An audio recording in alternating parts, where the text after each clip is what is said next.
Welcome back, listeners, to another episode of Yeah, I Said It. Want to apologize for a bit of the technical issues at the start of the program. This is the first time that I have used our platform by myself, so I want to apologize for that. Hopefully, you guys see me and you are following the podcast and you can see everything that's going on. I'm going to take a look here. I think I am good to go because I see myself here and I think that I am live and I am going. So hopefully, I am indeed going live and I've started everything, and hopefully, you see the podcast. If everything is fine and everything is successful, give me a thumbs up. Let me know that you're listening to the show. I see Brad Jewett, so I'm going to assume that everything was set up and started properly. Captain Underpants is already disagreeing with me, so I'm good to go. Thank you. And I want to give a big shout out to the Oracle, the editor of BehindTheSteelCurtain.com, Dave Schofield. Thank you for helping me set everything up. I want to give a big shout out to Big Bro Sco and also my co-host on several shows, who's bad, Brian Anthony Davis. Make sure you check out the first show we did together as a tandem on The Standard is the Standard. Make sure you check out Tony Defio's show tomorrow. And also, again, a big shout out to Big Bro Sco. And big shout out to everybody that contributes on the website and all the outstanding writers. It is the one-stop shop for all your Pittsburgh Steelers content. Before I jump into the program, however, and again, the title of the program is Yeah, I Said It. Big Ben is not the best quarterback in the AFC North. I'm going to give you empirical reasons and I'm going to give you non-empirical reasons. So it's numerical, so objective and subjective, numerical, non-numerical. I'm going to give you both perspectives as to why Big Ben is not the best quarterback in the AFC North. And I'm also going to break down what I think are the best quarterback rooms in the division. Now, Donald, of course, says I'm a hater at its finest. But before I jump into that, there's been some big NFL news. Coaches are allowed to return to the facility. So I'm sure you guys have seen on multiple outlets, Mike Tomlin returned to the facility, I believe it was earlier today, if you're in the East Coast. And coaches are now, according to the NFL, are allowed to come back to the facility. So we see that the NFL is slowly but surely dipping its toe into returning things to normal. I think as we get a progression in COVID-19, as we learn more, I think the NFL is probably doing it the proper way. They are just slowly but surely stepping their toe back in, not making any commitments one way or another. Me as a podcast host and as a pundit, I get to make some assumptions as to whether there'll be fans in the stands. And I could be wrong. I'm on record, though. I don't think there's going to be fans in the stands.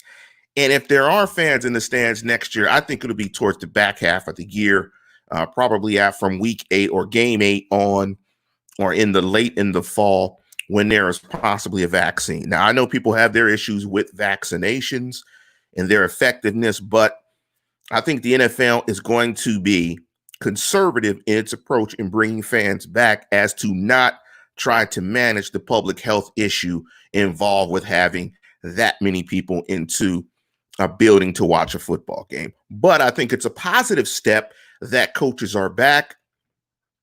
And of course, we also talked about earlier in the week on the Standard with Brian Anthony Davis, we talked about how there's not going to be training camp in Latrobe at St. Vincent College. Training camp will be on site. So we're getting closer to it.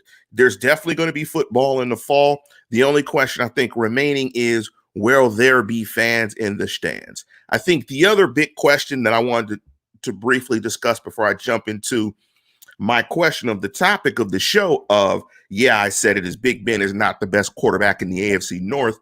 I wanted to quickly talk about the fallout to Drew Brees' comments. And let me just say this here. Based on the size of your platform, if you say something that is deemed largely uneducated, unaware, and largely off color or off base, the clapback that you're going to get is going to match the size of your platform. So the clapback will reflect the size of the person's platform. To give you an example, if I say something ignorant on this show, you guys are going to clap back on me, right? But right now in the live chat, we have less than 250 people. So my clapback will be 250. Somebody like Drew Brees, with the platform that Drew Brees has, the clapback is going to be immense. And when LeBron James does a clapback on you, that will give free license for every athlete to clap back on Drew Brees. Drew Brees will be okay. He did what he should have done. He gave the mea culpa. It's going to be interesting, the impact of his statement in their locker room. But the one thing I think it also illustrates is, because you give your money to a cause, that does not mean you understand the cause. Money is just money. And it's great to give money, and it's great to be philanthropic. But that doesn't mean you understand the complexities and the totality of the issues that you are giving the money to. So I just want to switch reels and jump away from that and jump into the topic of the program. And it's funny, I'm looking at Ezra's comment. And that's kind of one of the reasons why I wanted to do this show, is because Ezra said Lamar is Vic 2.0, right? And this is why I wanted to do this. But before I jump into that, let me address Steelers 33's comment. He said, "Come on, man. There is a difference between being a racist and wanting to respect the flag and veterans. He is saying that it is not the platform for that type of thing. They aren't being disrespectful to the flag either, and that's the issue. And Drew Brees does not get to define what the platform is. And so that's why people did a clap back on Drew Brees, because he was ignorant to what it meant and what the kneeling meant. And clearly the issue is huge if you've not been aware and have looked at what's been going on around the country. And I don't think there are players threatening Drew Brees, but there are consequences to your actions. I mean, that's what this is about. And if you're a big boy, you're a grown man, you stand on what you say, and there's consequences to what you say. So, this is a sensitive issue, but clearly Drew Brees was not aware as to what the issue was. The kneel down by Kaepernick and others was to bring light and illuminate the issues of police brutality against people that look like me. So, with that being said, let me switch reels. Let me jump into my empirical breakdown and my comparison between Ben Roethlisberger and Lamar Jackson. And I want to give a big shout out to the Oracle, Dave Schofield. We kind of worked on this yesterday and came up with several metrics that we're going to use to define and first establish what we think is Ben Roethlisberger's best season.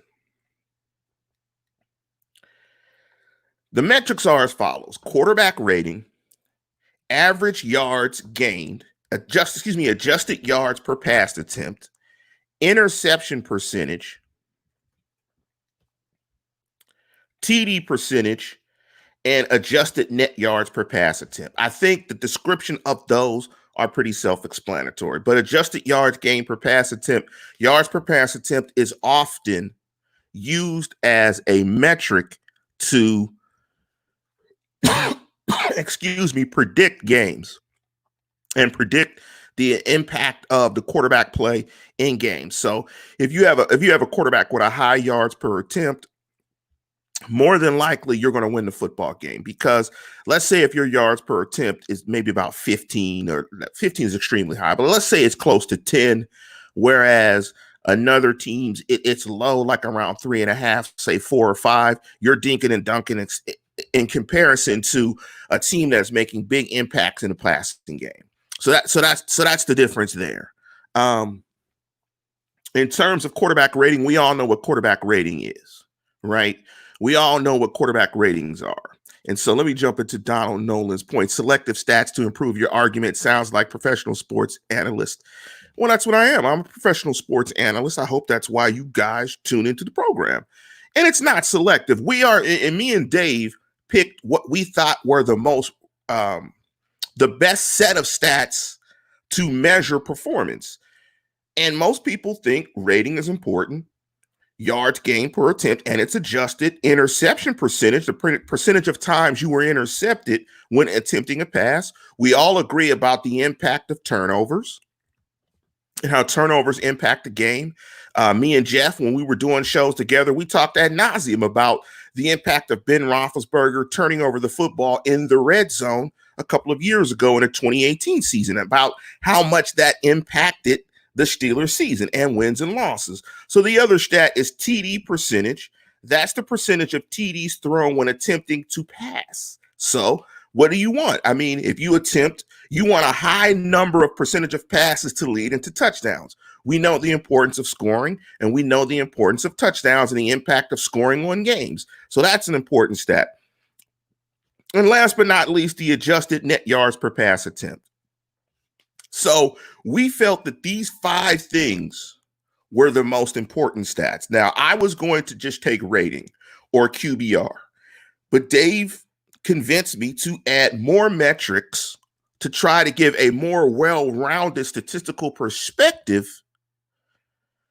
of a quarterback in a season. Now, with all of those metrics, rating, adjusted yards gained per pass attempt, interception percentage, TD percentage, and adjusted net yards per pass attempt.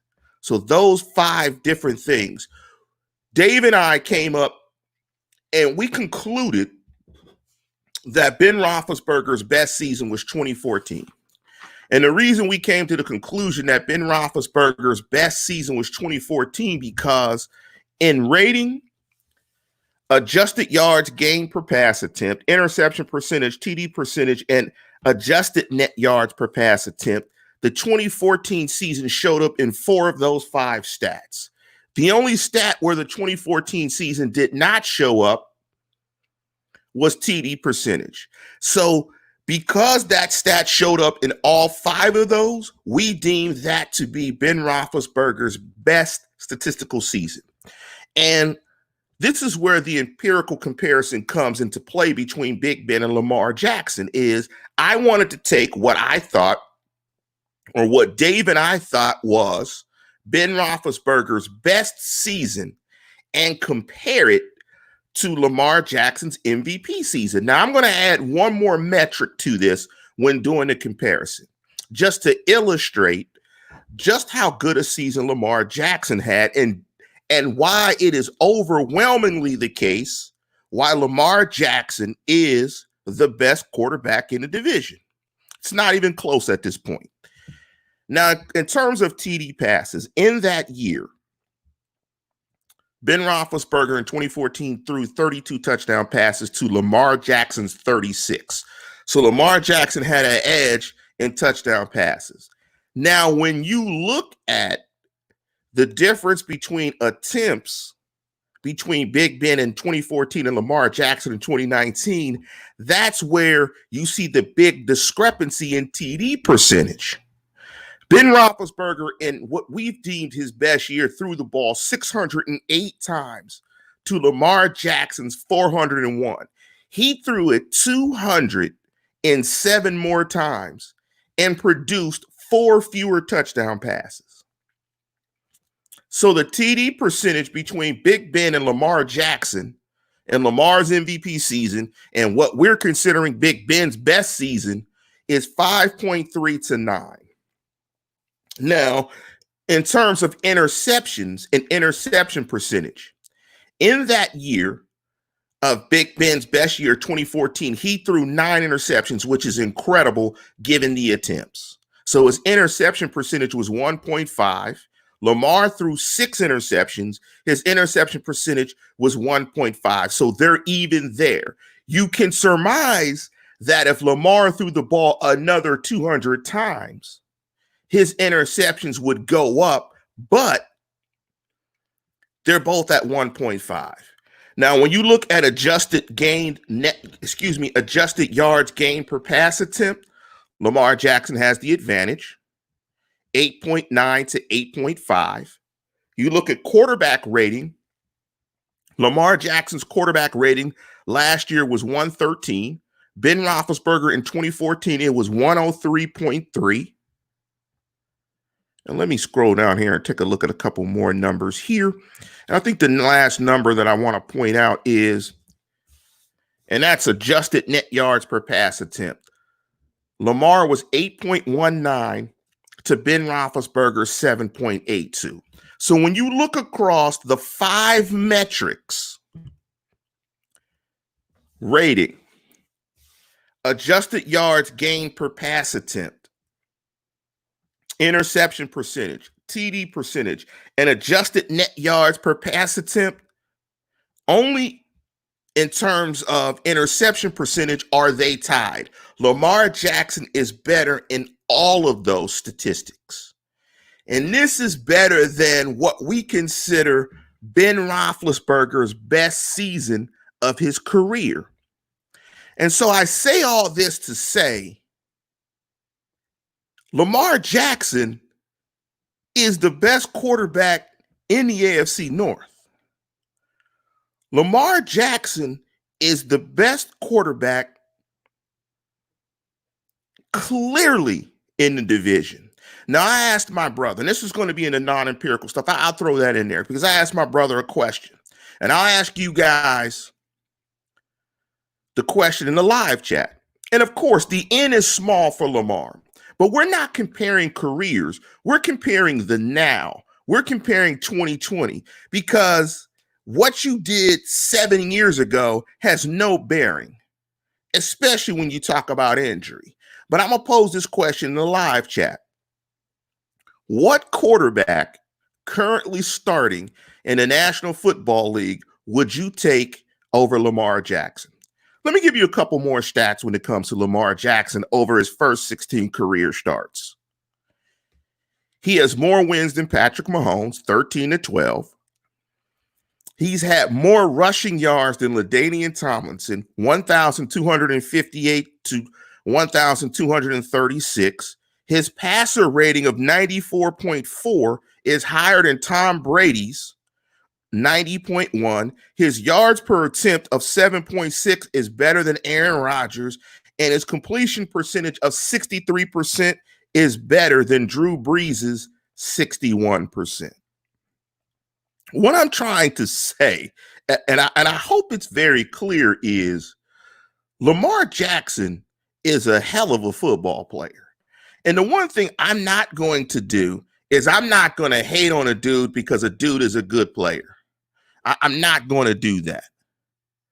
He's an unbelievable, unreal player. Let me give you a couple more stats, and this will kind of conclude my empirical analysis and my look at it. Most passing TDs from the pocket in 2019. Lamar Jackson, 25. Drew Brees, 24. Jameis Winston, 23. Dak Prescott, 22. So that also tells you right there, he is making plays from the pocket. Now, from the non-empirical side, I asked the question, what quarterbacks would you take over Lamar Jackson? So Donald Nolan asked, so the running game had no impact on Lamar's game or stats. The running game has an impact on every quarterback stats. I don't know what that says. That's a point that makes no point. So what? Now, I mean, that makes no point, right? So I don't know what the point is. I don't know why Steeler fans bristle so much when you say that a player is better than another Steeler player. And if you're looking at non-empirical evidence, I asked you guys the question, what quarterbacks would you take over Lamar Jackson? And right now, I asked that question to my brother. I only came up with 2 quarterbacks currently that I would take over Lamar Jackson, maybe 3. That's Patrick Mahomes, Russell Wilson, and Aaron Rodgers. My brother went back and forth, like Brad Jewett said with Deshaun Watson, but Lamar's devastating. So I didn't go, but my brother added Carson Wentz. And that's why I put these stats here, because I wanted to do the empirical analysis because of Sergeant V's comic. Total run dependent QB. When you have close to 4 or 5, I believe, perfect passer rating games, you're not totally dependent on the run. And the other non-empirical thing in terms of how many quarterbacks would you start over Lamar Jackson, the ironic thing is in the live chat, none of you guys said Big Ben. It makes no sense for you to think you would start Big Ben over the MVP from a guy that's coming off of an injury and hasn't played in a year. That's non-empirical. That's just common sense. And also right now, none of you guys said Big Ben in the live chat. Lamar Jackson is the reigning MVP. He's younger than Joe Burrow. So the sky is the limit with Lamar Jackson.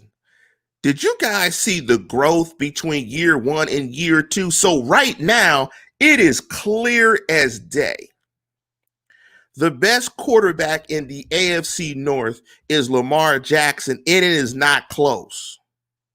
Because we do not know as a fan base what Big Ben is and what he will be going back next year. So that uncertainty alone clearly gives the edge to the reigning MVP, Lamar Jackson.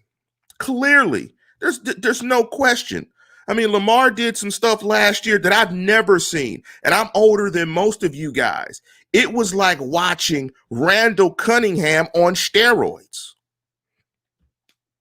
The kid can play. The Steelers gave him a whale of a time in their matchup in Heinz Field, but the kid can play. The young man can play football. He is the best player in the AFC North by far. He is by far the best quarterback in the AFC North. Now, I want to shift that in terms of quarterback rooms. And I think I'm going to piss you guys off even more when it comes to quarterback rooms. And what I think is the team that's set up best in terms of their quarterback room and their depth. So let me jump into Nolan's. Lance is so wrong, but he just keeps repeating it. So we're at an impasse. Lamar was Vic at best, but we know how Vic ended up. But it doesn't matter where Vic ends up. It's about next year. It's about next year. I mean, look, I'm not a homer. But I come from Pittsburgh, so I actually am a homer. But I'm a realist. Look, and I don't feel it's a knock to Ben for guys to say that somebody else is better. And thank you, Brad, for hopping onto the program. But like Mark Tobin said, it's fair and it's true. Lamar Jackson's better. You know, he's better right now. But let me get into the quarterback rooms. And I think I may cause some controversy as well when I look at the quarterback rooms. The best quarterback room clearly is the Ravens with Lamar Jackson and RG3. When you look at the backups in the division, the only other backup I think that's better than RG3 would be Case Keenum. Who's bad? Got to give a shout out to Brian Anthony Davis. Excuse me. And give a shout out to him and his boy Case Keenum. When you look at the Steelers backup, I think RG3 and Case Keenum are better than Mason Rudolph and Duck Hodges. I mean, when you add up Mason and Duck, I mean, come on, man. So I think RG3 and Case Keenum are better than Mason and Duck. When you look at Cincinnati's quarterback room is just terrible. Burrow, Ryan Finley. I mean, it's the Bungles. Excuse me. I will not call them that other name. It's the Bungles. So who's the best quarterback room? Clearly the Ravens. Number 2, in my opinion, is the Cleveland Browns. And I know you guys are going to go apoplectic because I'm saying that Cleveland has the second best quarterback room. And that's largely because of the uncertainty around Ben Roethlisberger's injury. If Ben Roethlisberger had played last year and we're coming back healthy this year, I would clearly put the Steelers at number 2 in terms of the quarterback room. But Mayfield and Keenum are right now better than Ben, Mason, and Duck, because Mason and Duck aren't really good players. And I know that Mayfield, the difference between Mayfield and Ben isn't big enough to where if you had to come back and play Rudolph and Duck and you had to replace Keenum, I have more confidence that Keenum is going to play more consistent football than both Mason and Duck. If Ben were healthy, clearly the Steelers would have the second best quarterback room. But with Ben not being healthy, I have to put them at 3. And of course, the Bungles are 4. The Bungles are just bad. The Bungles are bad. They're going to get bad quarterback play the whole year. And I think the Bungles are going to be really bad this season because of quarterback play, because of issues with COVID and trying to get rookies prepared and so on and so forth. I think the Bungles are just going to be terrible. And in fact, if there's no fans in the stands and there's no home field advantage for bad teams, I think bad teams are going to get mollywopped next year. And so if you're a bad team, you're going to get mollywopped. So let me jump back into a comment from Donald. I love Donald. Thanks for chiming in. Donald says, all Lance's stats for Lamar are going off of last year, where he didn't take teams past the first year round in the playoffs. Regardless of his MVP, he didn't finish the job. Ben has twice now. Where's your stats for that? Well, that was 10 years ago, about 11 years ago. So Ben hasn't finished the job for 11 years. And what you did 11 years doesn't mean a hill of beans of what you're going to do next year. I'm going to take the data point that's more close to the year this year, last year, right? Like, it doesn't make any, I know you guys are emotional about your favorites. I get it. I understand. So on and so forth. But the guy is coming back off of a bad season. And yes, Ryan Cobrian, neither does last year. But guess what? It's more predictive based on last year than what you did 10 years ago. Riddle me that. Riddle me that. So Deal With It jumped in and said, Lance, but you're using analogies assuming Ben's hurt or coming back unknown. Yet, what was your very own prediction for our season? My prediction for our season is based on a prediction that he will come back healthy. So, to your point, Deal With It, if Ben comes back healthy, Lamar is still better than Ben. There, you have it. He's still better than Ben. Lamar's a better player than Ben Roethlisberger, even with Ben Roethlisberger healthy. That was the point of comparing Lamar's season to Big Ben's best season, of which me and the Oracle, Dave Schofield, thought was the best season, again, based on rating, adjusted yards gained per pass attempt, interception percentage, TD perception, and adjusted net yards per pass attempt. That Ben's best season still statistically did not match up to Lamar's MVP season. Point blank. It's okay to not be the best guy. And I'm sure you guys will throw it in my face if Lamar doesn't play better than Big Ben. And as a fan of the Steelers, I hope Lamar doesn't play better than Big Ben, because if he does, that may mean that the Steelers will struggle and have a hard time making the Super Bowl. So I clearly, I don't think there's an argument. I don't think there's a question. I think if you would go across every fish wrap sports site everywhere, Lamar Jackson is the best quarterback in the AFC North. The only quarterback really in my mind that I would take over Lamar Jackson because of Lamar's age is Patrick Mahomes. Other than that, I'm fine. I'm fine. And I think because it's Lamar, and I think because he runs and what it looks like, and because he's a Raven, I think Steeler fans have a hard time saying, yeah, you're right. But I am right. Lamar's better. And Lamar's better than early Big Ben. 2000 Lamar is better than almost every Ben Roethlisberger year. That's what I am trying to tell you guys. And I'm urging you guys to take a look at Lamar Jackson's last year. It's better. It's just better. And let me jump into Gina Chichio's statement. Hopefully I pronounced that right. Lamar is definitely better right now. but I still think the Steelers as a whole could beat the Ravens this year with Ben. That's all I'm saying. Thank you for saying that. And it took a beautiful young lady to be the voice of reason in the live chat. Thank you, Gina. That's all I'm saying. Because when you speak out against Big Ben, it's like speaking out against, apple pie, Coke, apple pie, and the American flag. Like, I mean, it's just Ben Roethlisberger. Ben will come back. Ben will be good. He'll probably be better than Baker Mayfield. And Ben will give the Steelers a well of a chance to win games with that defense. However, Lamar Jackson's the best quarterback in the AFC North. It's not Ben Roethlisberger. I mean, when you win an MVP in the National Football League, you're the best quarterback in the division. Like, I don't know why it's even controversial. I think it's just controversial because it's Ben. So, like X Winslow said, 2014 Ben was very good. Not as good as 2019 Lamar Jackson. And I may make this spreadsheet, I may share it with you guys so you guys can see the numbers. And if you still have an issue with it, you guys can argue me down on the Sunday program. I'm going to put it in the live chat. You'll see it now as I post it in the live chat. I want you guys to go click the stats in the live chat and see the comparison. Lamar Jackson's year last year was awesome. He may never play that well again. You guys could be absolutely right. Schemes could catch up.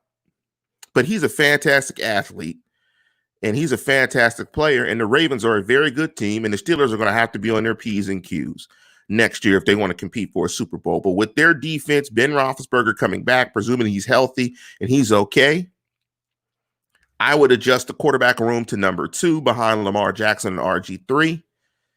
And, Lamar just had a well of a year. That does not mean that Ben Roethlisberger is not a good player. But like Gina said, Lamar is definitely better right now. As of June 5th, when I am doing this podcast, Lamar Jackson is better. But again, I want to thank you guys for chiming into the program. And I want to make sure that you guys are still staying safe. Let's make sure that the nation takes care of the nation. Let's also, if you protesting out there, if you feel so inclined, let's do it peacefully. Make your voice be heard. If you do not choose to do that, do not. But let's make sure everybody stays safe. Let's make sure that the nation takes care of the nation. And with that, we are going to conclude the program. Remember to like the show. That's great for us in terms of our numbers. That gets them up and boosts us up so we can continue to give this podcast to you, and we can give you free giveaways and content and stuff like that. So continue to like the program. But I'm going to get on out of here. And as always, tune in, tell a friend, and subscribe.